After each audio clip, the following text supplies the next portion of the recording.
अगर आपकी कुल मंथली इनकम 2.5 से 3 लाख नहीं है तो गुरुग्राम में घर खरीदने का सपना भूल जाइए, क्योंकि सच ये है कि गुरुग्राम मिडिल क्लास के लिए बना ही नहीं।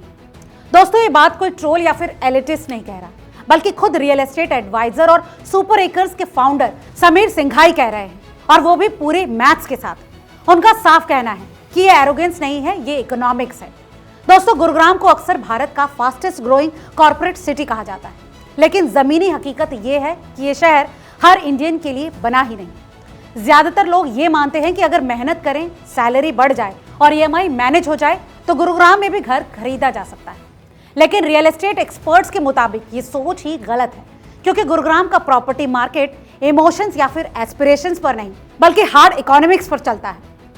हेलो नमस्ते, आप देख रहे हैं रिपोर्टर जी और मेरा नाम है लता सिंह। दोस्तों, रियल एस्टेट एडवाइजर और सुपर एकर्स के फाउंडर समीर सिंघाई साफ कहते हैं कि अगर किसी परिवार की मंथली इनकम 2.5 से 3 लाख तक नहीं पहुंचती तो गुरुग्राम में घर खरीदने की सोच प्रैक्टिकली बेकार है। उनके मुताबिक ये कोई एरोगेंस नहीं, बल्कि सिंपल मैथ्स है। आज 2025 में गुरुग्राम का टिपिकल होम बायर कोई एवरेज सैलरीड एम्प्लॉय नहीं, बल्कि एक डुअल इनकम फैमिली है, जिसकी कंबाइंड इनकम 2.5 से 5 लाख महीना होती है और जिसके पास पहले से 80 लाख से 1 करोड़ तक की सेविंग होती है। इसके अलावा उन्हें 3 से 5 करोड़ का होम लोन लेना पड़ता है और कई मामलों में पेरेंट्स की फाइनेंशियल हेल्प भी जरूरी होती है। यानी सिर्फ अच्छी सैलरी होना काफी नहीं है। इसके अलावा अगर कोई 3 लाख महीना कमाता है तब भी ईएमआई, लाइफस्टाइल खर्च और बच्चों की एजुकेशन और इमरजेंसी सेविंग्स को बैलेंस करना बेहद मुश्किल हो जाता है। अगर सेविंग्स नहीं है या फिर फैमिली बैकिंग नहीं है तो गुरुग्राम में होम ओनरशिप ऑलमोस्ट असंभव है। और यही वजह है कि मिडिल क्लास बायर्स इस मार्केट से अब धीरे धीरे बाहर हो चुके हैं। समीर सिंघाई आगे कहते हैं कि गुरुग्राम को बाकी इंडियन सिटीज की तरह नहीं देखना चाहिए। ये शहर नेशनल इकोनॉमिक एवरेजेस पर नहीं चलता। यहाँ जीडीपी ग्रोथ, इन्फ्लेशन या फिर मास एम्प्लॉयमेंट ट्रेंड्स उतना ही मैटर करते हैं जितना परचेजिंग पावर करती है।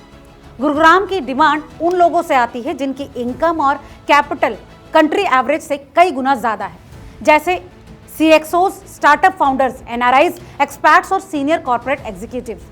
इसी वजह से जब देश के दूसरे हिस्सों में जॉब कट्स, इकोनॉमिक स्लोडाउन या फिर रियल एस्टेट करेक्शन की बातें होती हैं तो गुरुग्राम लार्जली इंसुलेटेड रहता है। दोस्तों, दरअसल यहाँ डिमांड पॉपुलेशन ग्रोथ से नहीं, बल्कि इनकम कंसंट्रेशन से आती है।